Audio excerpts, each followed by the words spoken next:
Well, don't just stand there, shorty. Get down.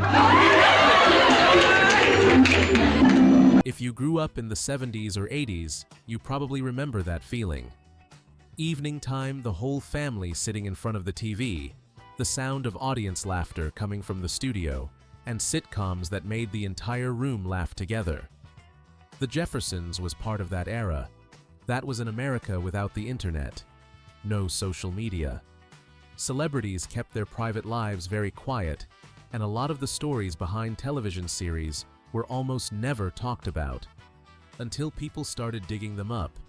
And when you start looking a little closer at the Jeffersons, you begin to realize that behind a sitcom that seems so familiar, there are actually many strange stories, surprising moments, and sometimes things that are completely different from what we once thought.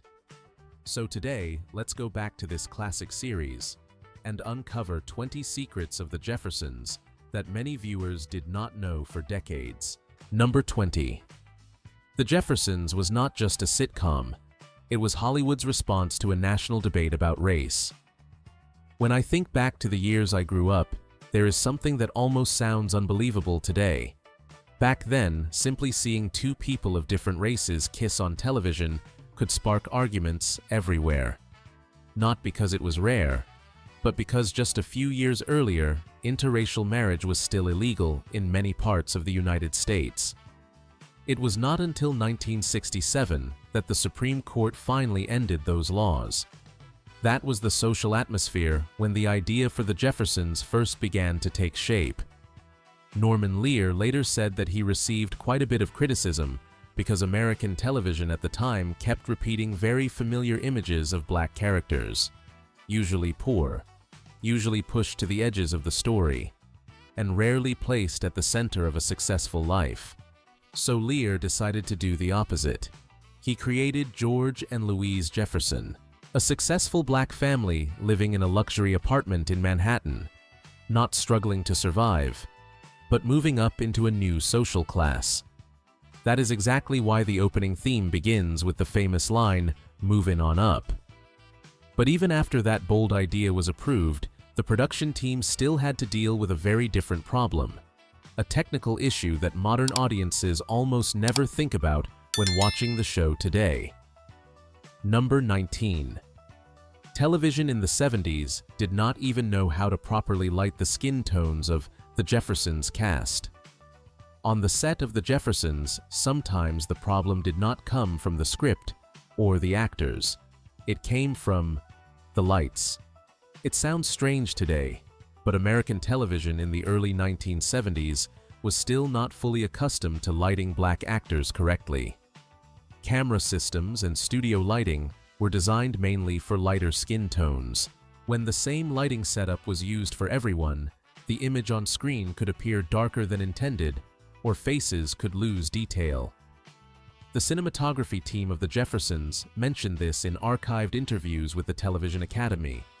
They said lighting the show sometimes required repeated experimentation. Just a small change in the angle of a light could make a noticeable difference in how an actor's face appeared on screen. And the Jeffersons made the challenge even harder than many sitcoms.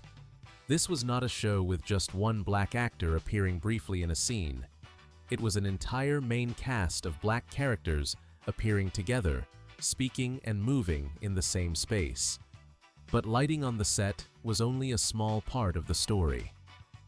When you look back at the journey of the Jeffersons on television, you start to see that the path of this show was not nearly as straight as many people remember.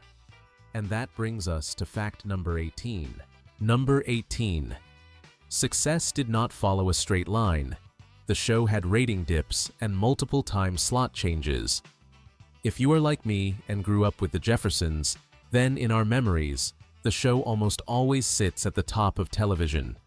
It was one of the biggest sitcoms of its time, a show everyone knew everyone talked about, and one that seemed to never really slow down.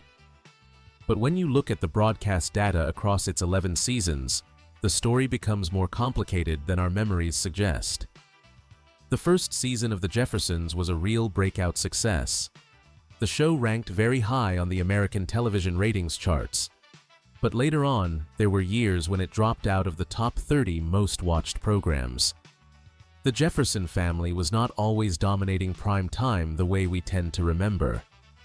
The interesting part is that after those ups and downs, the Jeffersons surged again in the early 80s. Audiences returned to George and Louise, so when we look back today, our memories remember the peak. But the real journey of the Jeffersons looks more like a road with many turns. And if there was one moment when the show truly stood at the top of American television, it happened when one of its stars walked onto the Emmy stage. Number 17. Isabel Sanford made Emmy history. I still remember the first time I heard that Isabel Sanford had won an Emmy. Honestly, I smiled to myself, because the only thing I could think was that television had finally recognized what the Jeffersons audience had known for years. When the name Isabel Sanford was announced for Outstanding Lead Actress in a Comedy Series, it was not just another award. It was the first time in Emmy history that a black woman had won in that category. A moment when you could feel American television turning a page. And what makes that victory even more impressive is what followed. Sanford's achievement stood for decades. She was nominated for an Emmy 7 consecutive years for her role as Louise Jefferson. 7 years. That tells you everything. Louise was not just a character audiences loved.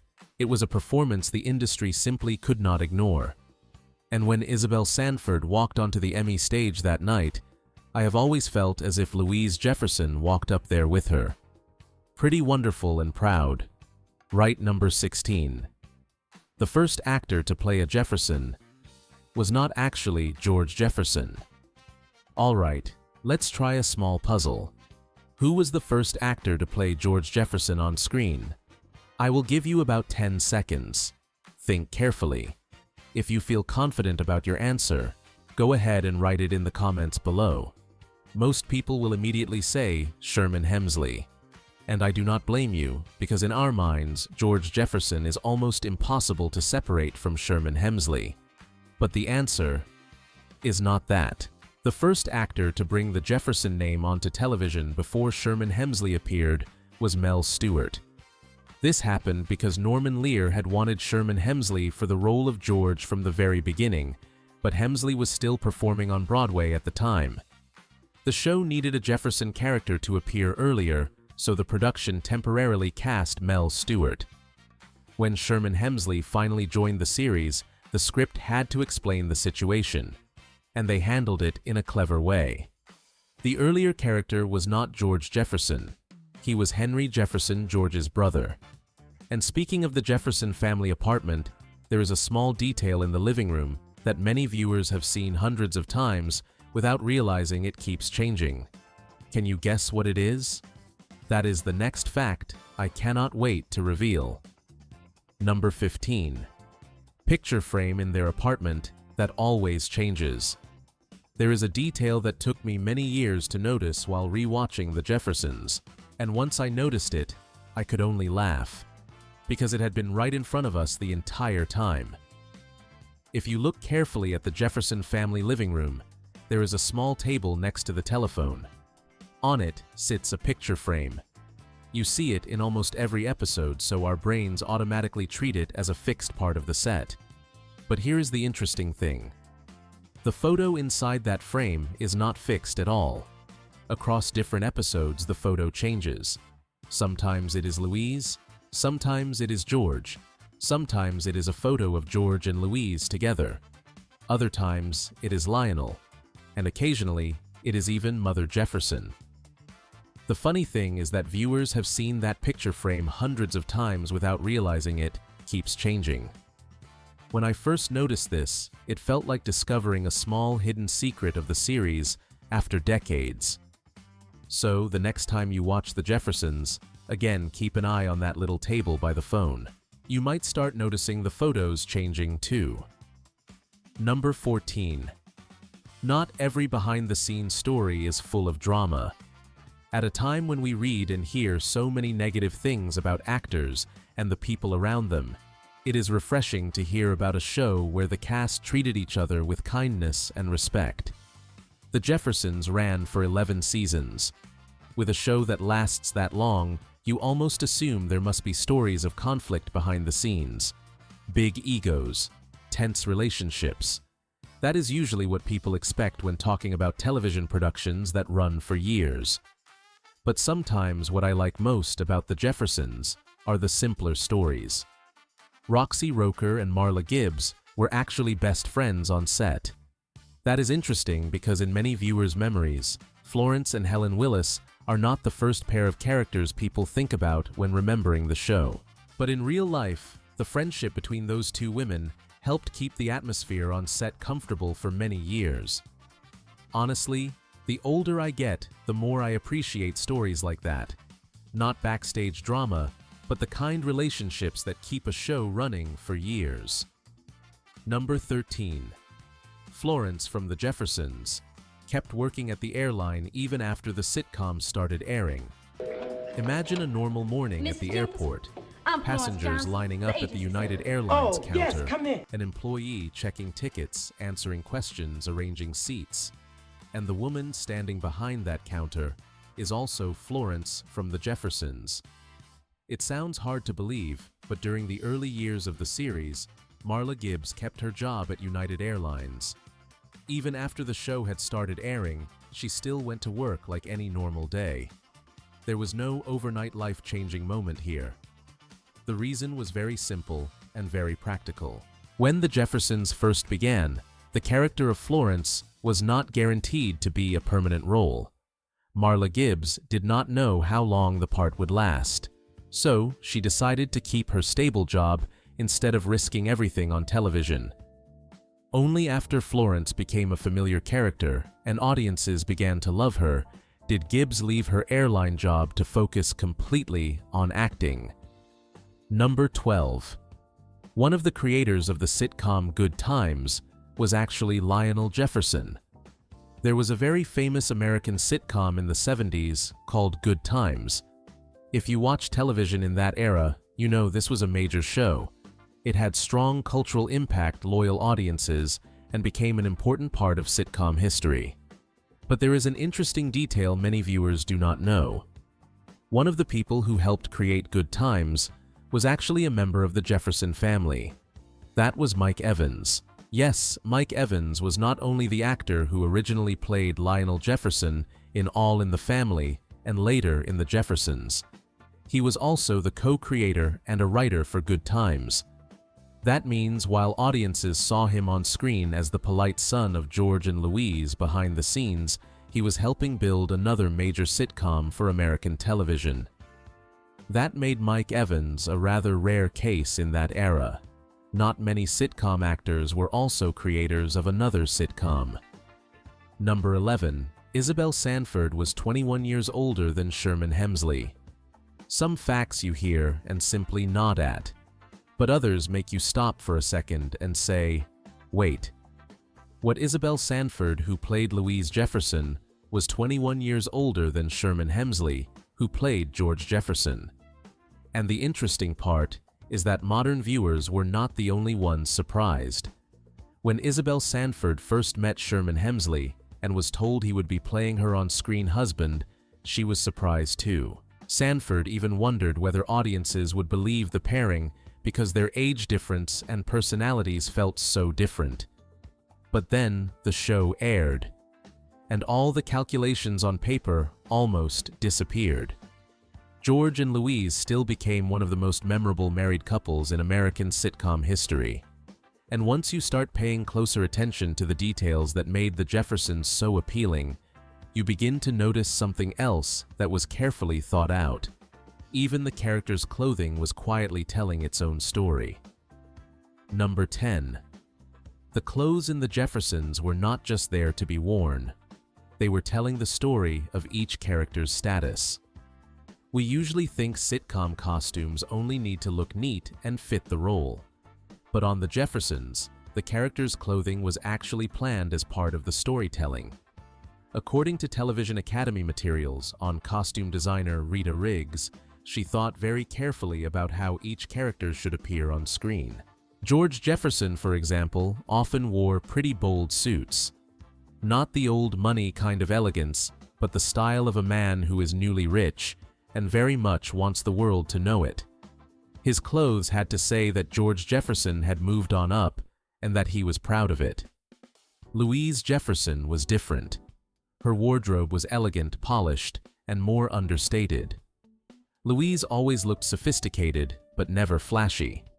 That was the show's way of showing that her confidence came naturally.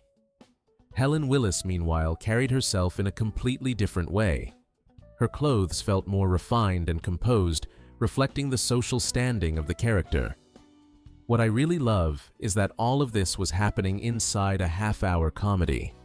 Honestly, there are later films and shows that were not this carefully detailed. Do you agree? Go ahead and share your own opinion below before we move on to the next mystery. Number 9. The song Movin On Up became so familiar that many people forgot who wrote and sang it. There are some melodies where all it takes is the first few notes and you instantly know what show you are watching. For the Jeffersons, that is Movin On Up. The moment that opening starts, you almost immediately see George and Louise Jefferson walking into that high-rise building and beginning their new life. The song became so tightly connected to the series that many people watched for years and almost thought it was just the show's music, plain and simple. But the interesting thing is there was a very specific person behind that song. According to press sources and television records, Jeanette Dubois was the co-writer of Movin On Up and also the one who sang it. And if you are a fan of 70s sitcoms, that name may make you smile a little, because Jeanette Dubois was also Willona on the sitcom Good Times.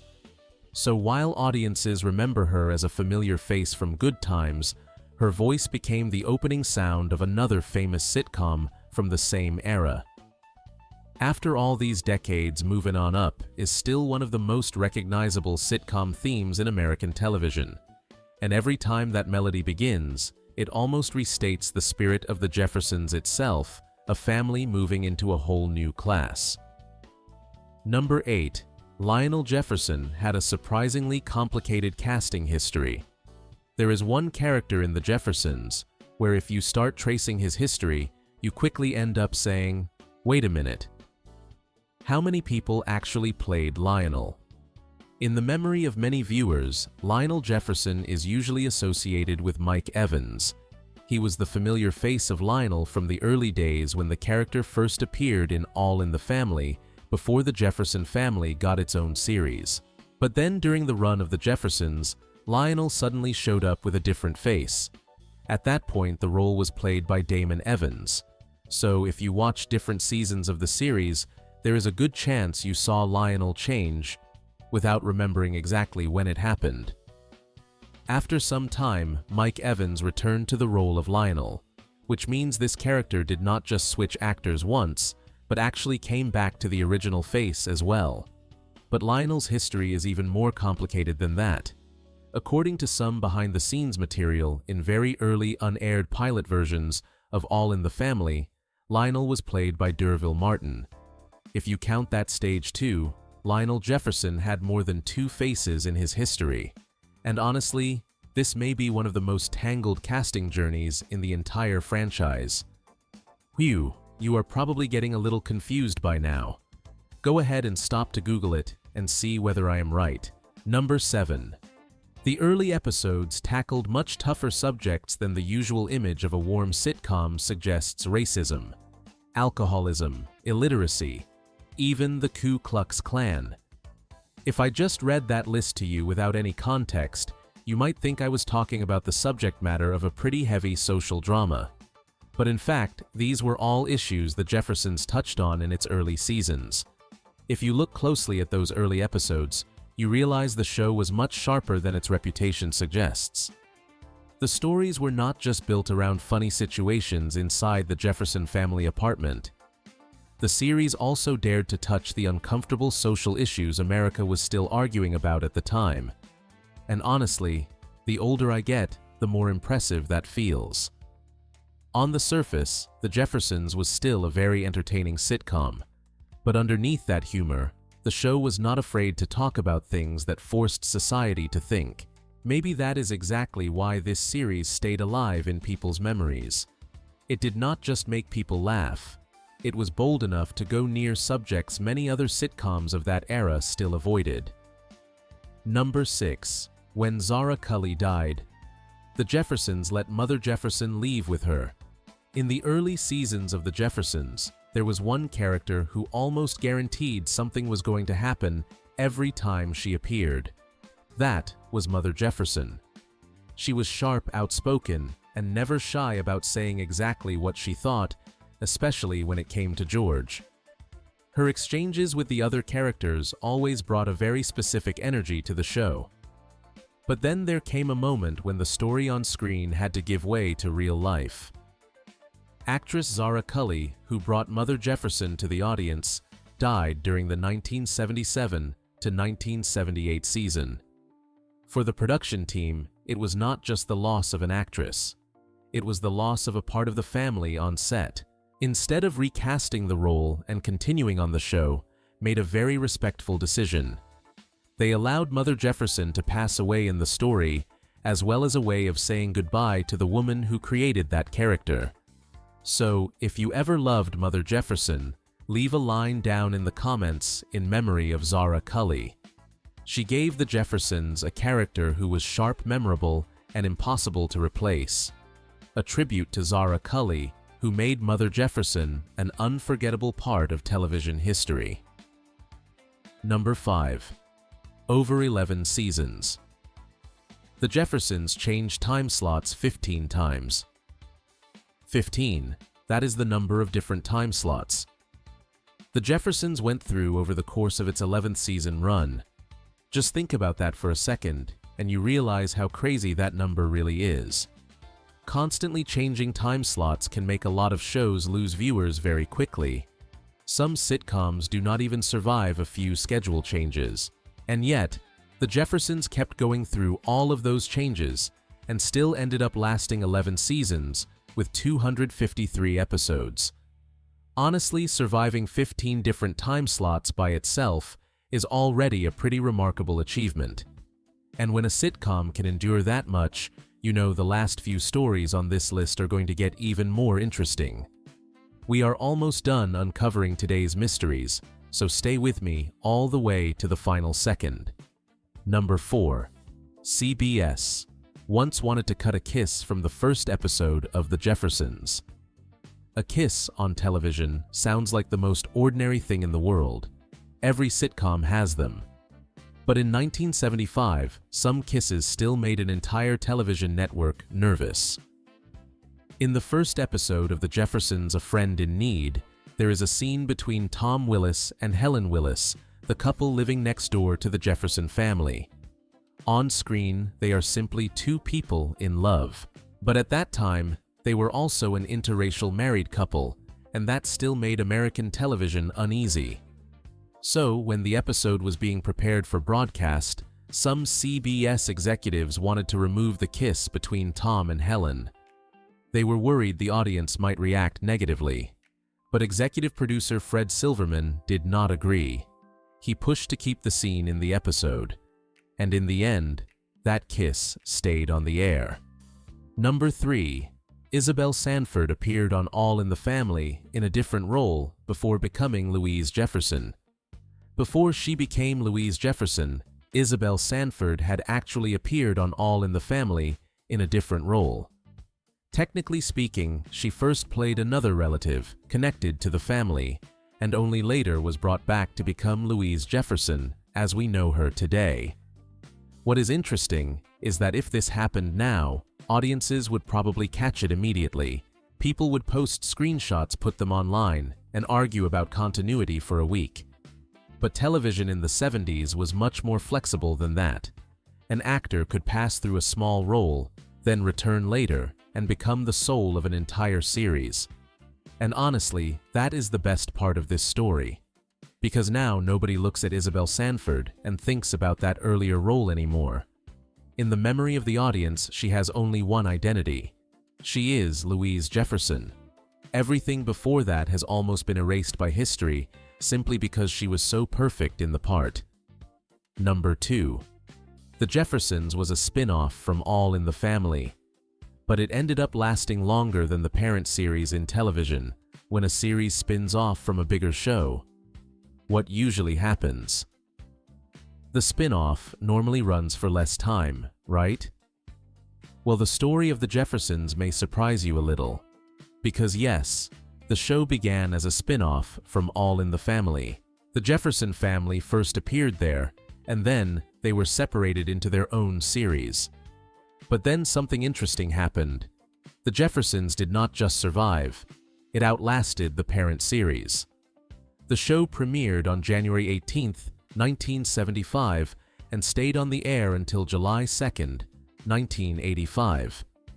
A total of 11 seasons with 253 episodes longer than the full run of All in the Family. That is pretty rare in sitcom history. A spin-off usually follows in the shadow of the original series. But in this case, the Jefferson family did not just branch off. They built a legacy of their own. And when a show has gone that far, you would think it must have had a truly complete ending. But the truth about how the Jeffersons ended surprised a lot of people and hurt them. That brings us to the final mystery. Number 1. The Jeffersons never really had a true final episode. When a sitcom lasts more than a decade, audiences usually hope for one very simple thing: a final episode. A moment when the characters look back on their journey. A goodbye. An ending where the audience can say, "All right, that is it." But the Jeffersons never got that. After season 11, the production went on its usual mid-season break, thinking they would come back the way they always had. But CBS made the decision to cancel the show. And what makes this story painful is that many of the actors were not told directly. They found out the same way the audience did, through the press. Sherman Hemsley, the man who made George Jefferson unforgettable, said he learned the show had been canceled when he read it in the newspaper. Isabel Sanford did not receive an official notification either. She found out when a relative called and said they had just seen the news in a trade publication. There was no farewell meeting, no final episode, no chance for the characters to say goodbye to the audience. Years later, the cast finally had a chance to reunite in a stage production based on the series, almost like a way of closing a story television had left unfinished. And sometimes I wonder about that. Is it possible that because the Jeffersons never got a real ending, it still lives on forever in the audience's memory? I am always nostalgic for shows like this, written by gifted writers, performed by wonderful actors, and filmed in front of a real audience.